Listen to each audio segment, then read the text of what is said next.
still isn't right. My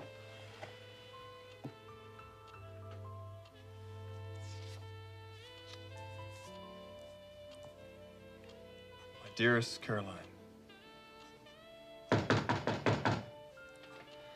Yes.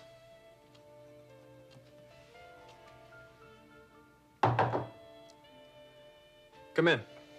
Come in, Rocco. What is it? Mr. Forrester?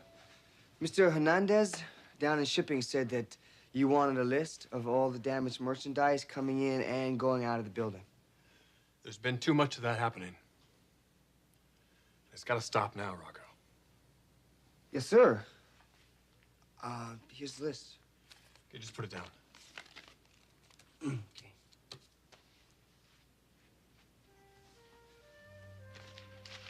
Hey, don't bother about that. There's gonna be a lot more of that before I'm finished with this. Okay, boss. Tough letter, huh? The toughest letter I've ever had to write. Yeah, important business stuff. No, not really. Oh, I get it. Must be to a lady, I bet. You a lady? How'd you figure that out? Oh, it's a hunch. I'm just having a difficult time finding the right words. A guy like you? Come on. With your looks? I bet you don't even have to write that letter. You just show up at a doorstep and you let nature take its course. Serious. Sometimes I think with your looks and my personality, not that there's anything wrong with your personality, Mr. Forrester.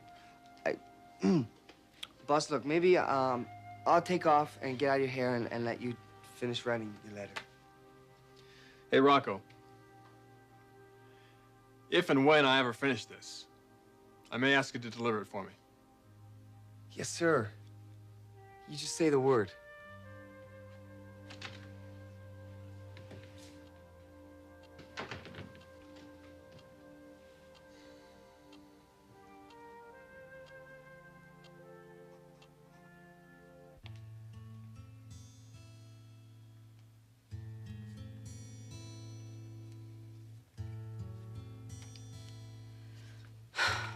You've come this far, Donna.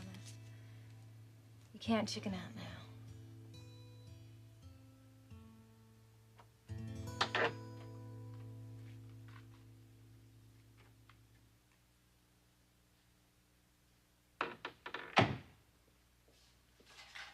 Excuse me? Yeah, come on in.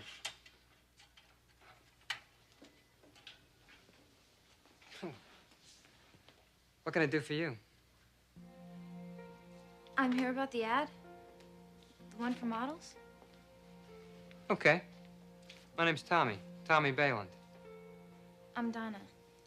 Donna Logan. It's a pretty name. Pretty girl. Nice bod. Thanks. So, tell me about your experience. Well, actually, none. Oh, you got no catalog work? Nothing?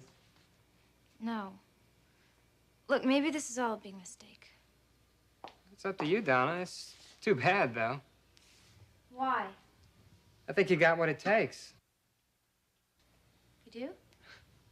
Yeah. Come on. You got those eyes? You got that flawless skin? You got a body that won't quit. That little mole, I love that. Are you putting me on? Why would I do that? I don't know. Okay. You take a look in the mirror. What do you see? Okay, it's true. Tall models are pretty hot these days. See that hair? We might have to do something with that. Yeah, I thought so. But we can deal with that, Donna. Now, don't be so easily discouraged. Look, Mr. Bayland, the more I think about it, the more I think I'm chasing some kind of impossible dream. So if you don't think that you can use me, then please just spare me the song and dance. Oh, okay, that's fair enough. You want to know the truth? I'll tell you the truth. I don't know if we can use you or not. You want to know why? Why? Your attitude. In modeling, Donna, it's you and the camera. You're out there, you're selling yourself. Now, if you're gonna be all hung up on inhibitions and self-doubt, forget it. So you tell me, Donna, you got what it takes?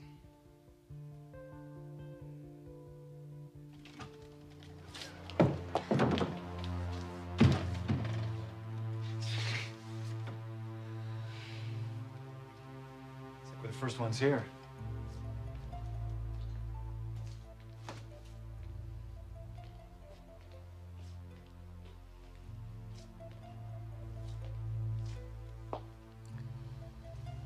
So, Ron Deacon, innocent or guilty?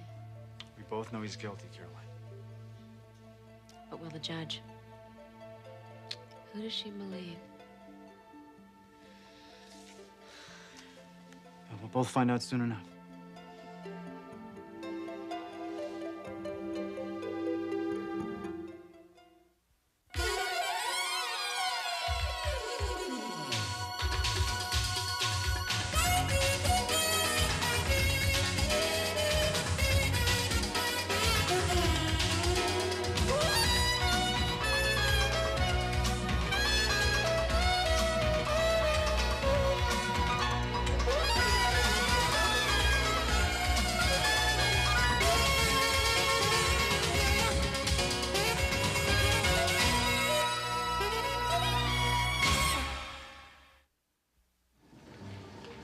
One more.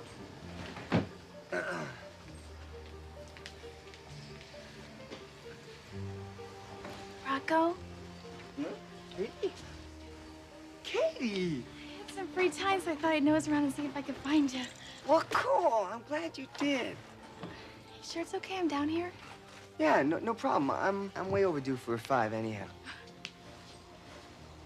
How's it going? Good. This place is a definite change from Griffey's. One small step for Forrester. One great leap for Rocco Corner. Oh!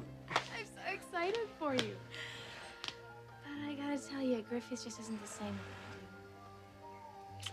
Oh, yeah? I was talking to Donna the other day. She said she's checking out other work. Looks like you started a trend. You think she's gonna quit Griffey's? Oh, I don't know. She's been kind of secretive lately. Huh. Maybe I ought to have a talk with that girl. So what do you do down here? Ah, the question. Shipping. This right here, this is the heart and the soul of the company. Oh, yeah? Oh, yeah. You know, a lot of people, they don't give shipping the credit it deserves. Is that right? Yeah.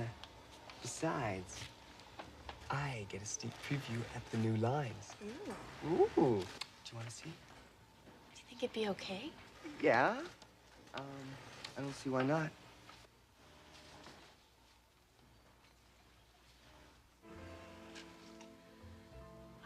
Wow, that's beautiful. It's a pretty sexy negligee. Katie, this is not a negligee. This is a cocktail dress. I mean, women go out in public wearing that? Here, hold it up. What? What? Hold it up. I want to see what it would look like on you. Oh, you gotta be kidding. No, come on. Come on. Oh, may I say that that is definitely you. Oh, get serious. I am. I am. Hey, big spender. Why don't you come up and see me sometime? Okay. It's Ridge Forrester. Huh? I see you discovered my new cocktail dress. Well, we were just admiring it, Mr. This is my good friend, Katie Logan. Yes, Katie. We met a couple days ago. Right. Look, I'm real sorry. I was just about to leave. Well, actually, I'm glad you're here. You are? You on your way home? Yeah. I was going to ask Rocco to deliver this. But if you could make certain that Caroline gets it. Sure. Katie, it's real important.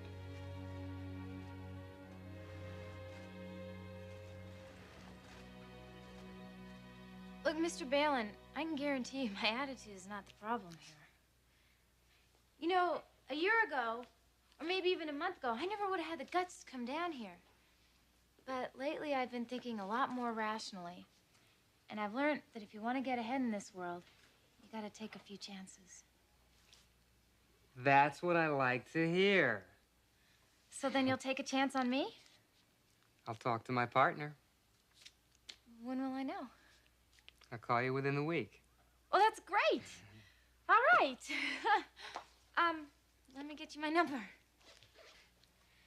Now, Donna. You see, there's a chance that this thing could fall through. You know, but if things work out, you could be in for a whole new life here. Oh, believe me, Mr. Balin, I'm ready for that. Right now, I'm kind of in a rut, and I'd do anything to get out of it. You know, I like you. I like your style. I like your determination. You know, I tell you, if it's up to me, I'd be signing you right now, personally. But this is a partnership. But you'll put in the good word? Count on it. Well, then we'll talk. Within the week. Thank you, Mr. Balin. You got it, Donna.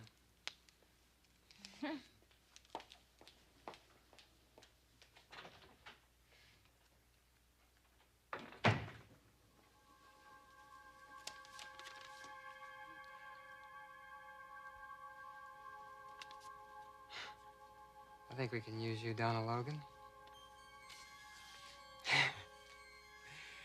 Yeah, I think we can use you all right.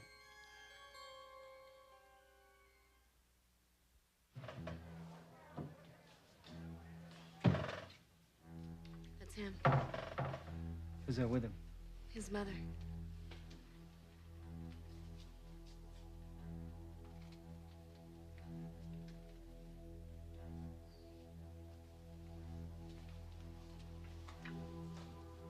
Look at him. He's so smug and confident, so arrogant. Hi,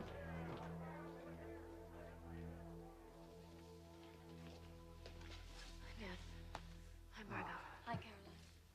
Honey, you're trembling. Everything is going to be all right. But what if it isn't? What if he's found innocent? Believe me, a man is not going to get away with this. One way or another, he's going to pay.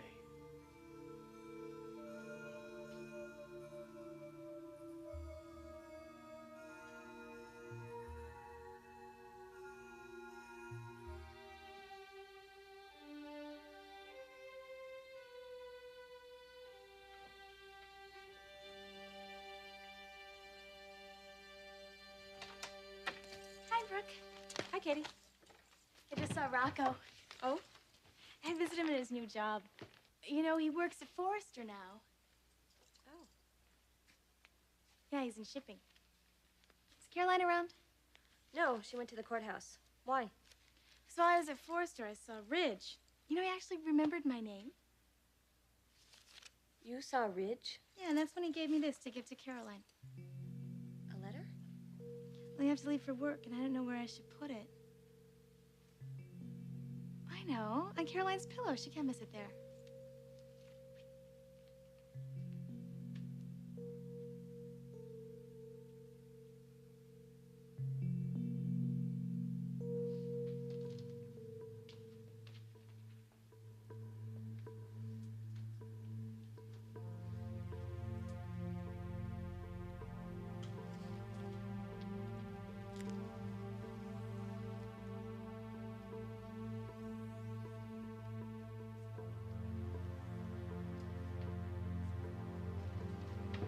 All rise.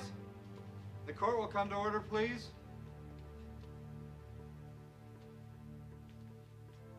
Be seated, please. I have prepared a brief opinion, which I will read shortly. Before reading the opinion I have prepared, I want to caution those present that I expect decorum in the courtroom after I announce my decision. I'm well aware that this case has generated highly charged feelings on both sides. The proceedings have been reasonably well behaved up to now. I see no reason why that standard should be abandoned. Enough said. Now, my opinion.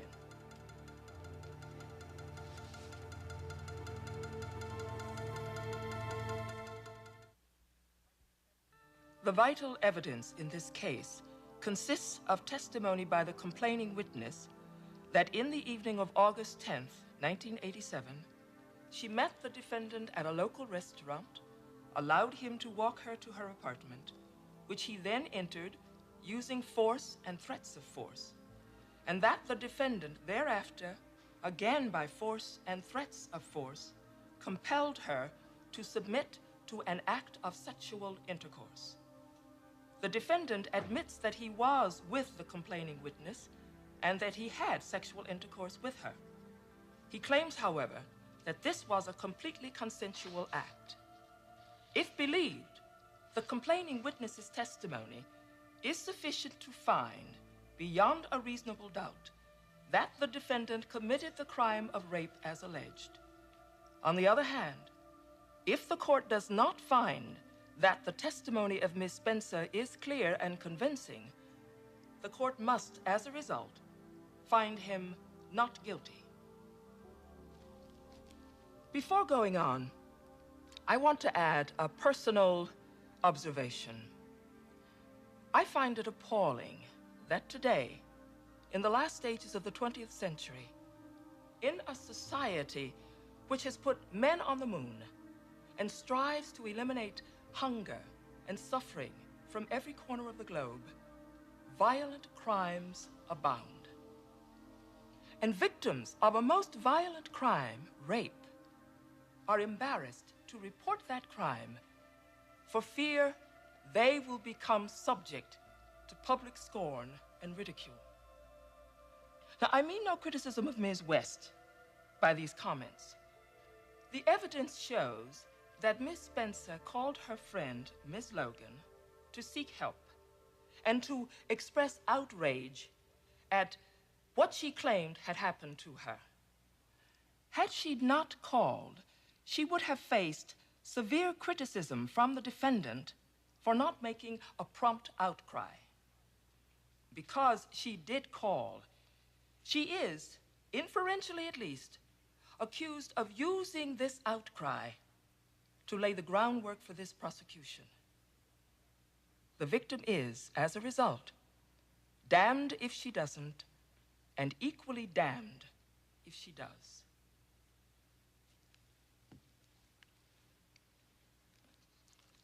The testimony of 3 witnesses must be considered in assessing the credibility of Miss Spencer.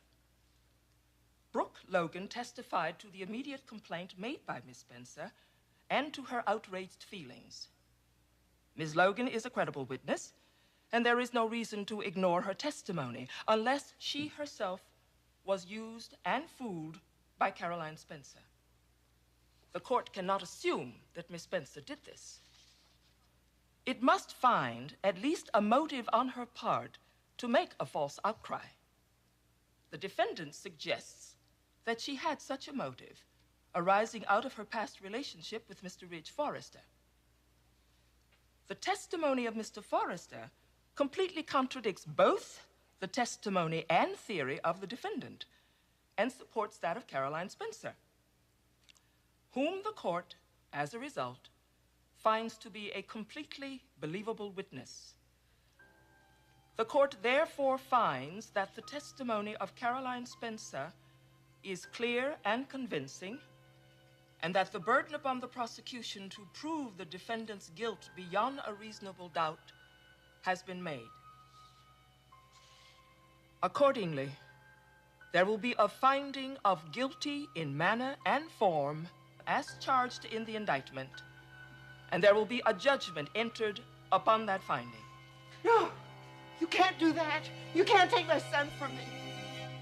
She lied. She lied. There must be order in the courtroom. You can't take my boy from me. You can't. He didn't do anything. He's a good boy. Leave her alone, you fool! Take your hands off her! It's my mother! Tell them, Ronald. Tell them you didn't do anything wrong.